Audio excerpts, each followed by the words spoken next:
Hello, नमस्ते और जोहार। मेरा नाम है राघवेंद्र और आप देख रहे हैं वीसीए अनकट। आज की इस वीडियो की शुरुआत एक क्वेश्चन से करते हैं। अरे जरा हम भी तो देखें कि हमारे YouTube की फैमिली कितनी जानकार है। अक्सर आपने लोगों को कहते हुए सुना होगा कि वे 4 धाम की यात्रा पर जा रहे हैं, लेकिन क्या आप जानते हैं कि वो 4 धाम कौन से हैं?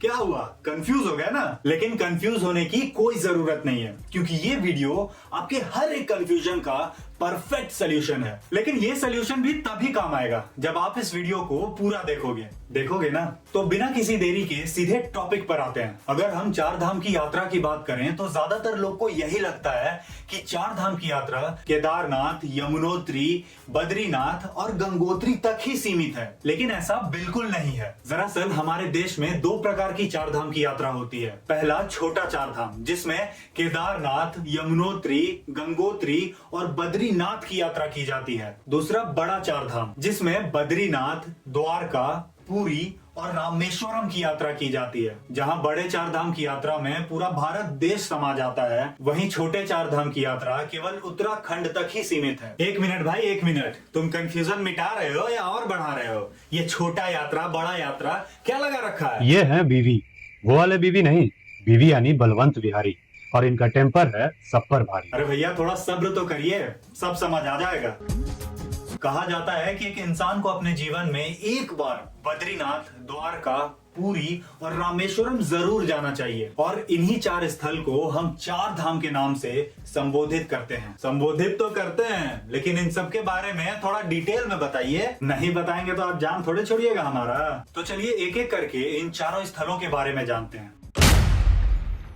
सबसे पहले जानते हैं बद्रीनाथ धाम के बारे में। बद्रीनाथ धाम उत्तराखंड के चमोली डिस्ट्रिक्ट में स्थित है। बद्रीनाथ मंदिर में हम भगवान विष्णु की पूजा करते हैं। यह मंदिर समुद्री तल से लगभग 10,280 फीट की ऊंचाई पर स्थित है। बद्रीनाथ धाम 4 धामों में से एकमात्र ऐसा धाम है जो कि हिमालय के पर्वतों में पड़ता है। हिमालय के पर्वतों में कहाँ? बद्रीनाथ धाम नर नारायण पर्वत के बीच में और नीलकंठ पर्वत की छाया में स्थित है। माना जाता है कि नर नारायण भगवान विष्णु के अवतार थे और सतयुग में उन्होंने यहाँ पर तपस्या की थी। सतयुग में इस जगह पे बहुत सारे बेर के पेड़ थे, जिसके कारण ही इस जगह का नाम बद्रिका वन पड़ गया था। बेर के पेड़ से बद्रिका वन का क्या कनेक्शन है? बेर को संस्कृत में बद्री कहा जाता है। अब आया ना समझ कि क्या कनेक्शन है?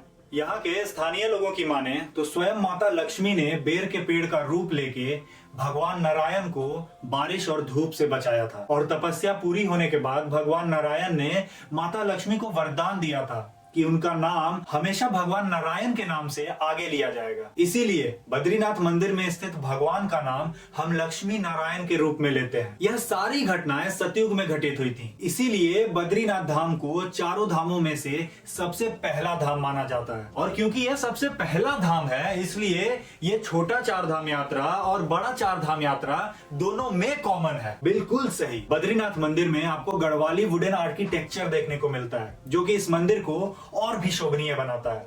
बद्रीनाथ मंदिर के द्वार पर स्थित 3.5 फीट ऊंची काले पत्थर से बनी बद्री नारायण की मूर्ति श्रद्धालुओं और पर्यटकों के लिए आकर्षण का केंद्र बना रहता है। इस मूर्ति में भगवान विष्णु के 2 रूप नर और नारायण को दर्शाया गया है। इस मंदिर का उल्लेख हमें भागवत पुराण, स्कंद पुराण और भागवत गीता में भी देखने को मिलता है। बद्रीनाथ तो हम चले गए, लेकिन क्या वहाँ मंदिर के अलावा और भी कुछ है घूमने के लिए? हाँ है ना। यहाँ पे आप नीलकंठ पर्वत, चरण पादुका, वसुंधरा फॉल्स, भीम पुल और ब्रह्म कपाल जैसे स्थल देख सकते हैं, जो कि आपको एक अलग ही एक्सपीरियंस देंगे। बद्रीनाथ को सुंदरता और पवित्रता का प्रतीक माना जाता है। श्रद्धालुओं के लिए बद्रीनाथ मंदिर के द्वार अक्षय तृतीया से लेकर भाई दूज तक खुले रहते हैं, जो कि अधिकतर मई से लेकर नवंबर तक का महीना होता है।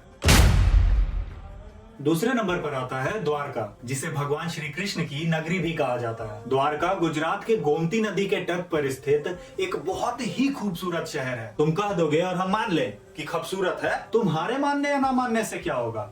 ऐसे ही नहीं, पूरे दुनिया से श्रद्धालु और पर्यटक इस शहर की खूबसूरती देखने आते हैं। द्वारका इतिहास के पन्नों में एक महत्वपूर्ण स्थान रखता है। कहा जाता है कि 1500 बीसी के आसपास भगवान श्री कृष्ण ने कंस का वध करके मथुरा का त्याग कर दिया था, जिसके बाद ही भगवान श्री कृष्ण ने गोमती नदी के तट पर द्वारका जैसे खूबसूरत शहर को बसाया था। ऐसा भी माना जाता है कि भगवान श्री कृष्ण की मृत्यु के बाद पूरा का पूरा द्वारका शहर समुद्र की गोद में समा गया था। आर्कियोलॉजिस्ट और हिस्टोरियंस की माने तो द्वारका 6 बार समुद्र में समा चुका है और वर्तमान का द्वारका उस जगह पर 7वीं बार निर्मित शहर है। भगवान श्री कृष्ण की नगरी द्वारका को ऐतिहासिक मंदिरों का गढ़ माना जाता है। द्वारका में स्थित द्वारकाधीश मंदिर आकर्षण का केंद्र बिंदु है। ऐसा माना जाता है कि यह 5 मंजिला मंदिर भगवान श्री कृष्ण के ग्रैंडसन वज्रनभा द्वारा निर्मित कराया गया था। पूरे दुनिया के कोने कोने से लोग इस मंदिर की खूबसूरती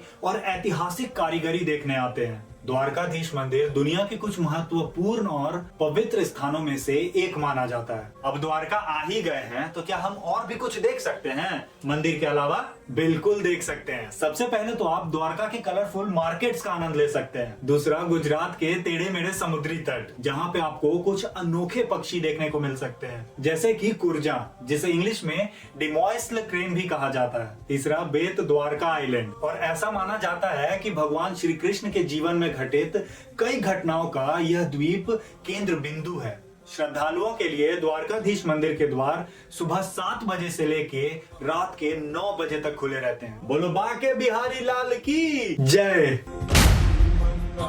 और तीसरे नंबर पर आता है पुरी। पुरी ओडिशा के पवित्र शहरों में से एक माना जाता है। पुरी शहर को और भी फेमस बनाता है यहाँ पे उपस्थित जगन्नाथ मंदिर। जगन्नाथ भगवान श्री कृष्ण के अनेक नामों में से एक है। जगन्नाथ मंदिर में भगवान श्री कृष्ण के साथ साथ उनके भाई बहन की भी पूजा की जाती है। रथ यात्रा के बारे में नहीं बताइएगा का? पुरी में आयोजित रथ यात्रा पुरी को पूरे दुनिया में फेमस बनाता है। रथ यात्रा में भगवान जगन्नाथ, भगवान बालभद्र और देवी सुभद्रा की प्रतिमाओं को बड़े धूमधाम के साथ जगन्नाथ मंदिर से हटा के बड़े से रंग बिरंगे रथों में बिठाया जाता है। उसके बाद श्रद्धालुओं के द्वारा इस रथ को खींच के लगभग 3 किलोमीटर दूर गुंडीचा मंदिर तक ले जाया जाता है। लगभग 7 दिन वहां पे रुकने के बाद रथों को वापस लाया जाता है और वापस लाने की प्रक्रिया में भगवान जगन्नाथ, भगवान बालभद्र और देवी सुभद्रा कुछ देर का विश्राम मौसी माँ के मंदिर के पास करते हैं। रथ यात्रा की पूरी प्रक्रिया 9 दिनों की होती है और इन 9 दिनों में पूरी शहर में मेले का भी आयोजन किया जाता है, जिसमें भाग लेने लोग दुनिया के कोने कोने से आते हैं। ऐसा माना जाता है कि चोड़ागंग देव ने पुरुषोत्तम जगन्नाथ मंदिर का निर्माण कराया था, जिसमें जगन्नाथ जी के रूप में भगवान श्री कृष्ण और उनके भाई बहन के रूप में भगवान बलभद्र और देवी सुभद्रा की मूर्तियां स्थापित हैं। शुरुआती दौर में इस जगह को लोग पुरुषोत्तम क्षेत्र या पुरुषोत्तम पुरी के नाम से जानते थे। बाद में इस नाम को छोटा कर दिया गया और लोग इसे पुरी के नाम से जानने लगे। ऐसा भी माना जाता है कि भगवान श्री कृष्ण का जीवित हृदय आज भी इस मंदिर में मौजूद है। जगन्नाथ मंदिर के बारे में और भी कई सारी रोचक बातें हैं, जिसके बारे में अगर आप जानना चाहते हैं तो कमेंट्स में जरूर बताइएगा। अगर आप ऐतिहासिक मंदिरों के साथ साथ प्रकृति की सुंदरता का भी आनंद लेना चाहते हैं तो पुरी आप लोगों के लिए परफेक्ट जगह है। पुरी समुद्री तट पर आप अपने फैमिली या दोस्तों के साथ पिकनिक का भी आनंद ले सकते हैं। अगर आपको उड़ीसा के कल्चर या ट्रेडिशन के बारे में जानना है तो आप रघुराज आर्टिस्ट विलेज भी घूम सकते हैं। और इन सबसे बढ़कर है जगन्नाथ मंदिर, जिसकी खूबसूरती और रहस्यमय बातें लोगों को अपनी ओर और भी आकर्षित करता है। जगन्नाथ मंदिर श्रद्धालुओं और पर्यटकों के लिए सुबह 5 बजे से लेकर रात के 11 बजे तक खुला रहता है।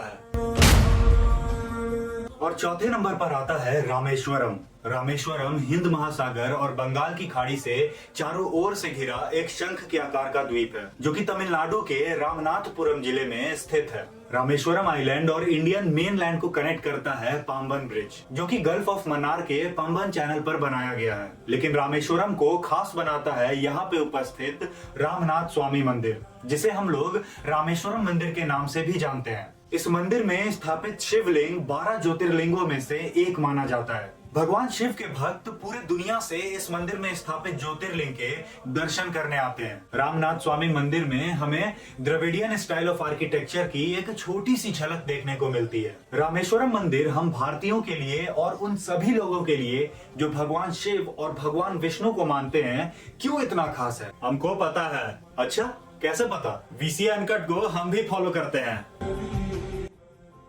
कहा जाता है कि जब भगवान श्री राम रावण का वध करके माता सीता के साथ वापस लौट रहे थे, तब उनको एक ब्राह्मण को मारने का दुख भीतर ही भीतर खाए जा रहा था। एक ब्राह्मण को मारने के दोष से मुक्ति के लिए श्री राम भगवान शिव की पूजा करना चाहते थे, लेकिन समस्या यह थी कि वहां आसपास कोई भी मंदिर नहीं था। तब हनुमान जी को कैलाश भेजा जाता है शिवलिंग लाने के लिए, लेकिन कुछ कारणवश हनुमान जी को शिवलिंग लाने में बहुत देर होने लगती है। तब अंततः माता सीता समुद्र के रेत से शिवलिंग बनाती हैं और भगवान श्री राम उसी शिवलिंग की पूजा करते हैं। बाद में हनुमान जी द्वारा लाए गए शिवलिंग को भी उसी जगह पर स्थापित कर दिया जाता है। यह सारी घटनाएं जिस जगह पर घटित हुई थी उसे आज हम रामेश्वरम के नाम से जानते हैं। रामेश्वरम वही स्थान है जहां से भगवान श्री राम ने लंका जाने के लिए सेतु का निर्माण कराया था और इस सेतु को आज हम राम सेतु के नाम से जानते हैं। रामेश्वरम में आप तैरते हुए पत्थर भी देख सकते हैं जिसका इस्तेमाल राम सेतु के निर्माण में हुआ था।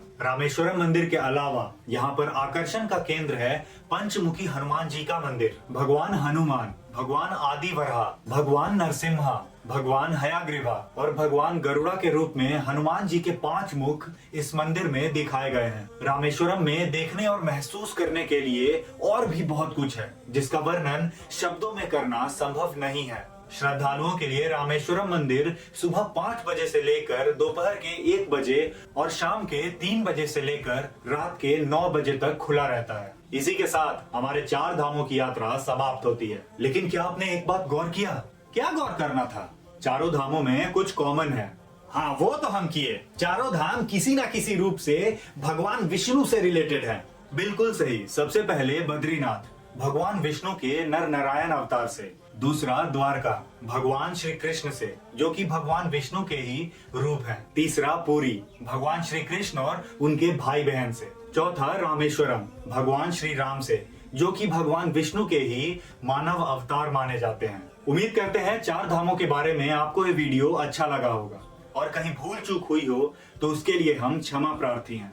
अगर आप चाहते हैं कि हम हर एक धाम पर एक डिटेल्ड वीडियो बनाएं तो कमेंट्स में जरूर बताइएगा। बाकी हमें सपोर्ट करने के लिए इस वीडियो पर एक लाइक और चैनल को सब्सक्राइब जरूर करें। This is Raghavendra Pratap Singh signing off. और हाँ, घंटी दबाना मत भूलिएगा।